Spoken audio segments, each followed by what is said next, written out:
Let's get into it. Let's get into it. Let's get involved. When the Indiana Fever left the WNBA playoffs, I know I did a video on the social commentary of Caitlin Clark and just walked through a lot of what she went through.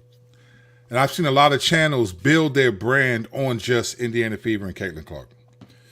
I don't talk about just them, but it's been fun to talk about them in the season. Just to be honest, it's fun. But I have been paying attention and watching still a lot of videos. Obviously, the WNBA is in question. I think a lot of people are gleefully exposing the fallacy of some of the WNBA's perspective, right? Because of all these things, because of different things that are happening in the league. That's fine. That's fine. Brandon, what's good, man? You ain't been around for a minute. What's good?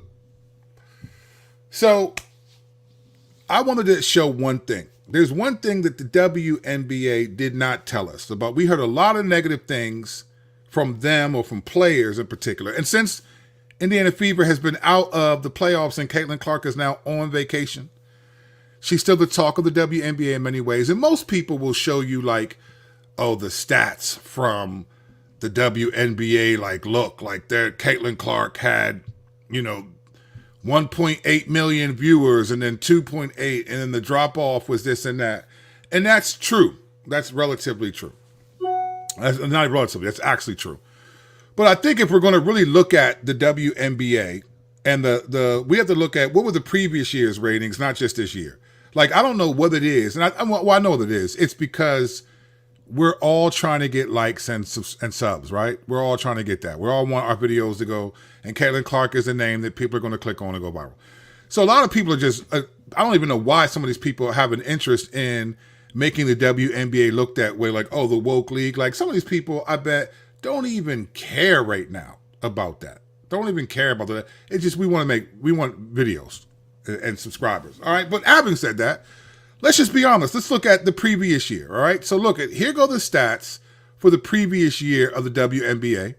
So look at this. The WNBA playoffs and finals last year, prior to Caitlin Clark, averaged 728,000 viewers, making it the most watched WNBA finals in 20 years and up 36% from 2022, right? Game 4 of the 2023 WNBA finals averaged 470,000 viewers, making it the most watched postseason in 16 years, right? Then you go to 2024. A 2024 semifinal game between the Las Vegas Aces and the New York Liberty drew 920,000 viewers, which was more than any finals game from 2023, all right? Game 1 between the Sun and the Lynx drew 654,000, which was 39% more than the average viewership of the 2023 WNBA playoffs.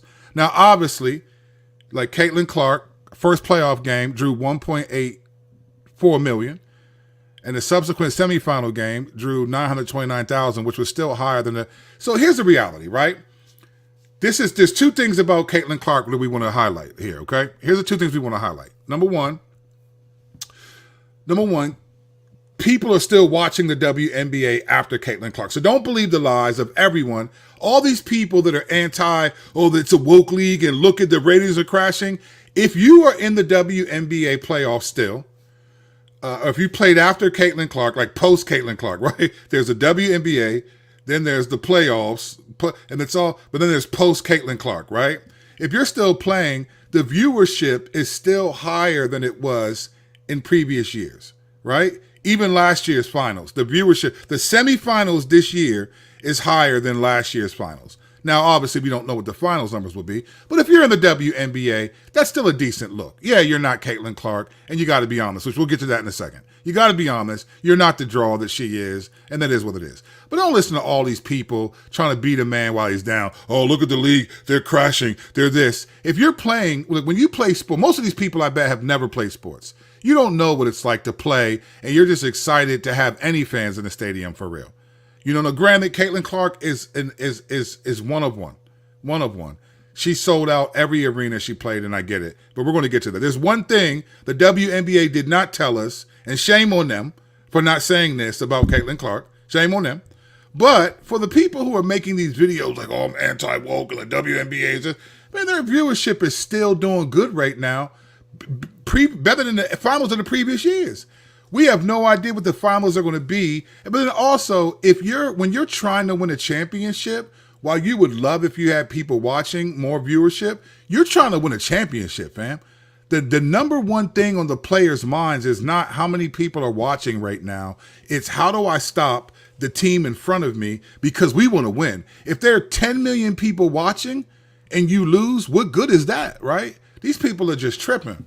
The reality is, even though Caitlin Clark's viewership was way higher, the WNBA as an overall league is still having good numbers in the playoffs.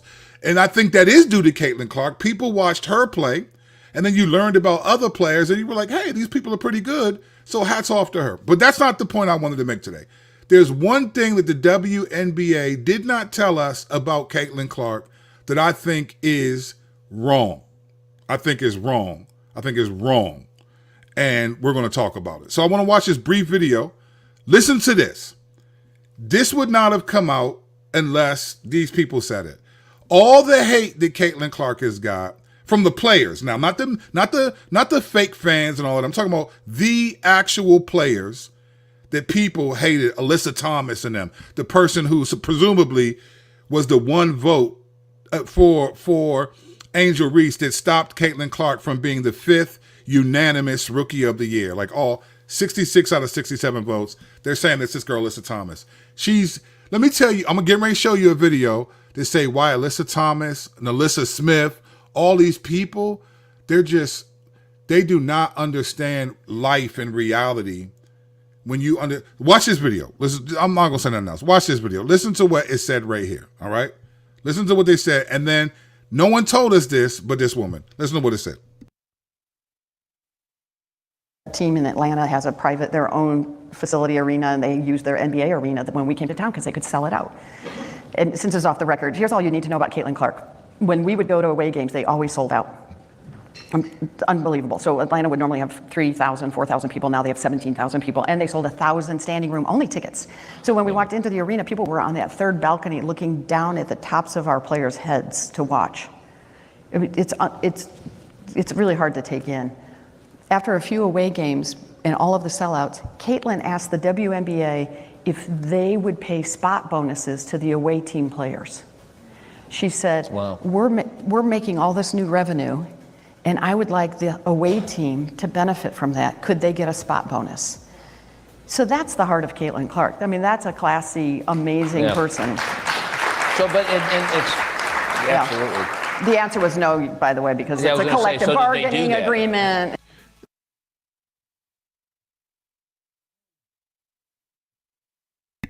So here's the reality. Caitlin Clark asked the WNBA, like, think about this. This girl is a rookie, fam. She's a rookie. She recognizes that they're making money.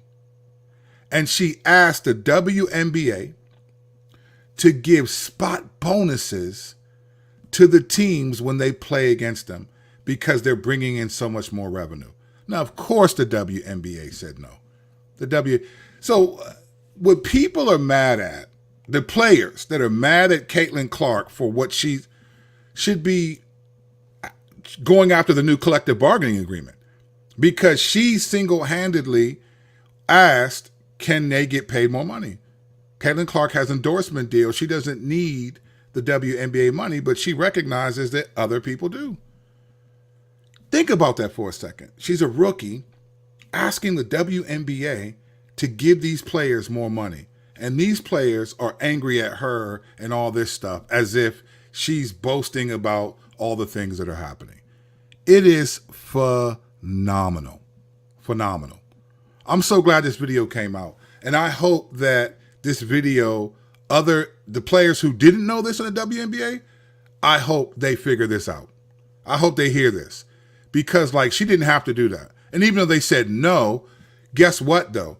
There's going to be a new collective bargaining agreement, and it's going to be called the Caitlin Bargaining Agreement. It's going to be the collective is going to be replaced by Caitlin. because she is single-handedly changing the economy. It's not just the Caitlin Clark effect while people are coming to see her play. Yes, 100%. Cheryl Reeves said the same thing. WNBA has to figure out how to monetize this. And what she meant, I think, was how to get other players get benefit from this, right? Now, they did benefit because the WNBA semifinals ratings are higher than last year's finals ratings. And if it continues to go up, they could get 1 million plus. I think the Mercury Lynx and the New York Liberty would be an incredible final. Personally, I don't want Connecticut Sun to go to the final. I think they don't deserve it from a character perspective. But if they beat them, then they deserve it from a... So they forced a Game 5. There's a Game 5, Minnesota, if I'm not mistaken, and Connecticut, and the winner takes all. They go play New York Liberty. I would love to see Mercury Lynx. I think they're a more classy team, and I like Nafisa Collier. She's tough. And so I'd love to see that. But we don't know what the ratings would be. But the reality is, behind the scenes, this is the stuff Caitlin Clark is doing. Dear WNBA players, how many of you would do that? And how many of you have the star power to do that?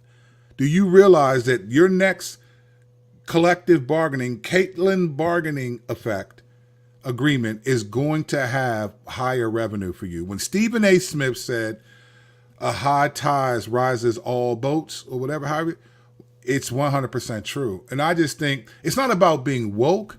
It's just about being, it's about being selfish. It's about being arrogant. Everything is about woke. I'm so tired of people talking about woke. What is the opposite of woke? Sleep? Like, just sleep. Can we let woke die, please? Woke is overused. It's dead. And people are chasing the train of it. It's like, fam, the opposite of woke is sleep. The reality is these are competitors. They're upset. They're angry. They wanted to be the ones to have to be the one to do it. They thought they would be the ones to do it. I'm gonna be honest with you, a lot of it is just disappointment. These women thought, when I go to the WNBA, I'm gonna make it a viable league, and then it didn't happen until Caitlin Clark came. And then this new rookie class, if you want to extend it to them. So I think this young woman said, can you pay them more money? I hope that they hear that. They wouldn't tell us that, but that is, as she said, the heart of Caitlin Clark. And yes, for those of you in the chat asking about my Washington Commanders, you know my next video today is going to be why Jaden Daniels is the Caitlin Clark of the WNFL. Now, the NFL, I'm telling you, he's doing something that's going to revolutionize, I think could revolutionize college sports, but we'll talk about that next video. Grace and peace, y'all.